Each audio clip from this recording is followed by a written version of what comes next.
بسم اللہ الرحمن الرحیم۔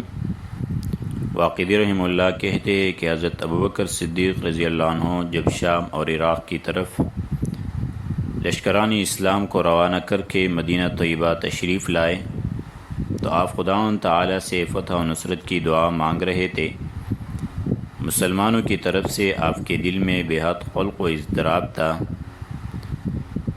حضرت عثمان ذو النورین رضی اللہ عنہ نے اس رنج و عالم کے آثار آپ کے چہرے مبارک سے معلوم کر کے عرض کیا کہ جناب کو کس چیز کا رنج ہے؟ آپ نے فرمایا مجھے مسلمانوں کی افواج کا غم ہے۔ مجھے خداوند تعالیٰ کی ذات سے قوی امید ہے کہ وہ ان کو دشمنوں پر فتح دیں گے، اور خدا نہ کرے کہ مجھے ان کی وجہ سے کوئی غم اٹھانا پڑے۔ حضرت عثمان رضی اللہ عنہ نے عرض کیا کہ واللہ مجھے کبھی کسی لشکر کے خروج سے آج تک اتنی خوشی نہیں ہوئی جتنی کہ اس لشکر کے جانے سے ہوئی جو ملک شام کی طرف گیا ہے، کیونکہ اللہ عز و جل نے اپنے نبی حضرت محمد صلی اللہ علیہ وسلم سے اس کی فتح اور تسخیر کا وعدہ فرمایا ہے، اور اللہ عز و جل کا قول اور وعدہ کے بھی خلاف نہیں ہوتا۔ آپ نے فرمایا واللہ مجھے یہ اچھی طرح معلوم ہے کہ رسول اللہ صلی اللہ علیہ وسلم کا قول بالکل حق اور بجا ہے، اس میں کس طرح شک و شبہ نہیں، ہم ضرور بالضرور روم اور فارس پر فتح یاب ہوگے، مگر ہمیں یہ معلوم نہیں کہ وہ فتح کسی جنگ میں ہوگی یا کسی دوسرے موقع پر حاصل ہوگی اور کس لشکر کے ہاتھ سے ہوگی۔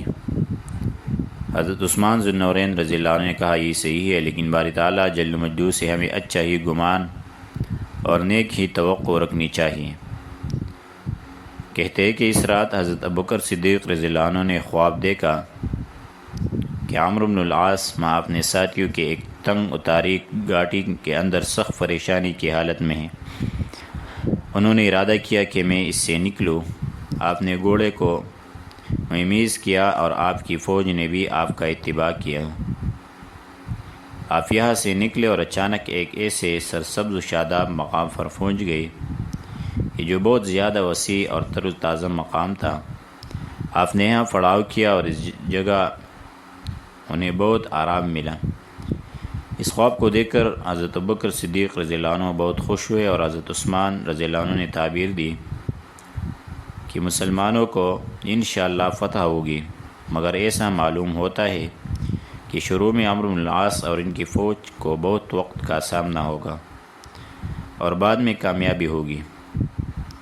واقد رحمہ اللہ کہتے ہیں کہ زمانے جاہلیت یہ زمانے اسلام میں ہمیشہ سے معمول تھا کہ تجارت پیشہ لوگ تجار ملک شام سے گیہوں، جو، روغن، زیتون، منقی، سیب، انجیر لا کر مدینہ طیبہ میں فروخت کیا کرتے تھے۔ جس زمانہ میں حضرت ابوبکر صدیق رضی اللہ عنہ لشکر اسلام کی ترتیب اور فوج کی روانگی کا سامان فرما رہے تھے، اس وقت بھی یہ تجار آئے ہوئے تھے۔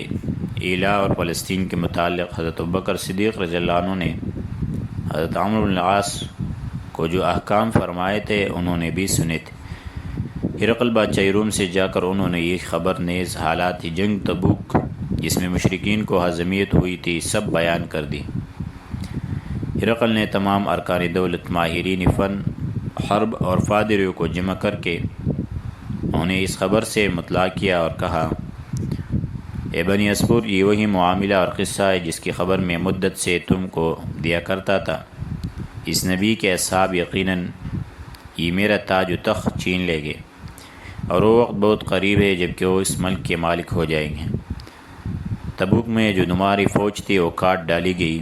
محمد صلی اللہ علیہ وسلم کے خلیفہ رضی اللہ عنہ نے تمہاری طرف لشکر روانہ کر دیا ہے، اسے عنقریب پہنچا ہی سمجھو۔ اس وقت مناسب یہی ہے کہ تم خوددار بن جاؤ، اپنے دین اور شریعت، اہل و عیال اور جان و مال کی حفاظت کے واسطے دل کھول کر لڑو۔ اگر اس وقت تم سستی کر گئے تو یاد رکھو کہ عرب قوم تمہارے ملک کی مالک اور مال پر قابض ہو جائے گی۔ یہ سن کر تمام کے تمام تبوک کے مقتول کو یاد کر کے رونے لگے۔ ہرقل ان کا رونا دیکھ کر بولا مرد ہو کر روتے ہوں، اس کو چھوڑو، رونا عورتوں کا کام ہے۔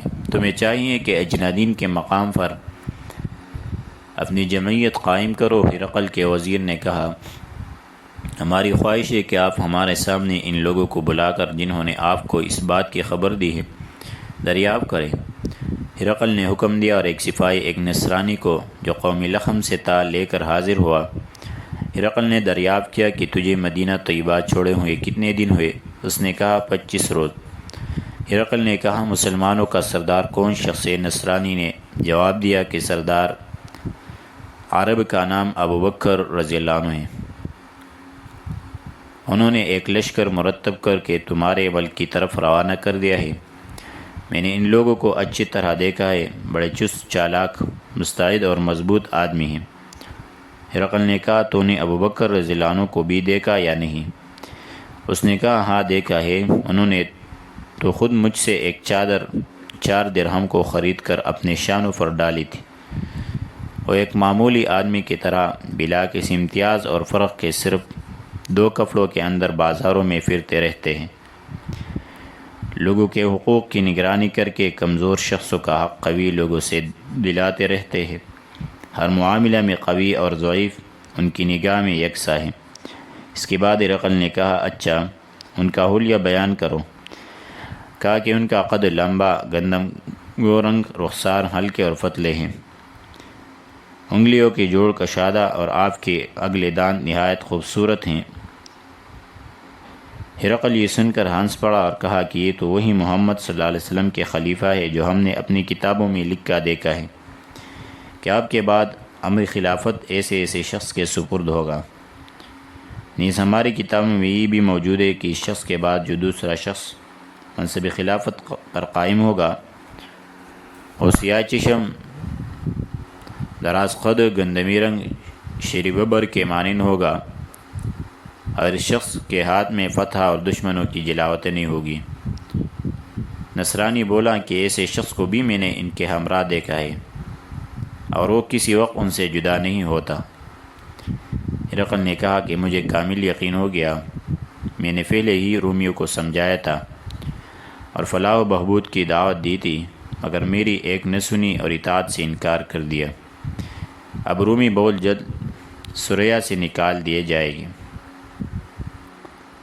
اس کے بعد ہرقل نے سونے کے ایک صلیب بنوا کر سردار لشکر روبیس نامی کو دے کر کہا کہ میں اپنے تمام لشکر پر تجھے حاکم مقرر کرتا ہوں، تو بہت جلد افواج اسلام تک پہنچ کر فلسطین کو ان کے قبضہ اور تصرف سے روک دیں، کیونکہ یہ ایک بہت خوبصورت فراخ شہر ہے، بلکہ ہماری عزت اور سلطنت اس کی بدولت ہے۔ روبیس اسی روز لشکر کو مرتب کر کے اجنادین کی طرف روانہ ہو گیا۔ واقدی فرماتے ہیں کہ جس وقت حضرت عمرو بن العاص رضی اللہ عنہ ہیلا کو ہوتے ہوئے فلسطین پہنچے، آپ کے تمام جانور کمزور اور لاغر ہو گئے تھے۔ آپ نے ایک نہایت سرسبز مقام دیکھ کر پڑاؤ کیا اور اونٹ گھوڑوں کو چرنے چھوڑ دیا، جس کی وجہ سے ان کی تکن اور لاغری جاتی رہی۔ ایک روز مہاجرین و انصار رحمہم اللہ تعالی نے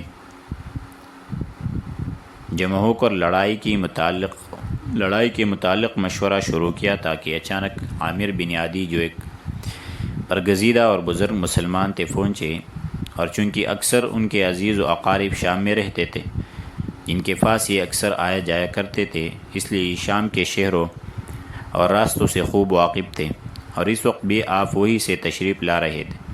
مسلمان نے آپ کو دیکھ کر حضرت عمرو بن العاص کی خدمت میں پیش کیا۔ حضرت عمرو بن العاص نے ان کا چہرہ متغیر دیکھ کر فرمایا، عامر کیا بات ہے، کیوں گھبرائے ہوئے ہوں؟ آپ نے جواب دیا کہ میری پیچھے رومیوں کا ایک لشکر جو نہایت عمدہ گھوڑوں پر سوار ہے، کانٹے اور درختوں کو کھینچتا اور کاٹتا چلا رہا ہے۔ حضرت عمرو بن العاص رضی اللہ عنہ نے فرمایا، تم نے تو مسلمانوں کے دلوں میں کفار کا رعب بھر دیا۔ ہم اللہ تعالیٰ جل جلالہ سے ان کے مقابلے میں مدد مانگتے ہیں، یہ بتلاؤ کہ تم ان کی کس قدر فوج کا اندازہ لگائے۔ عامر نے جواب دیا کہ یا امیر، میں نے ایک بہت بلند پہاڑ پر چڑھ کر ان کے لشکر کا اندازہ کیا تھا۔ وادی الاحمر جو فلسطین میں ایک بہت بڑا مقام ہے، ان کے نشانوں، نیزوں اور صلیبوں سے پٹا پڑا تھا۔ میری رائے میں 1,00,000 آدمیوں سے وہ کسی طرح کم نہیں، مجھے اسے قدر معلوم ہو سکا ہے، اور بس۔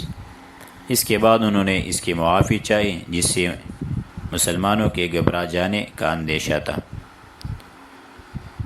حضرت عمرو بن العاص رضی اللہ عنہ کا لشکر اسلام سے خطاب اور مشاورت انشاءاللہ کے درس میں ذکر کریں۔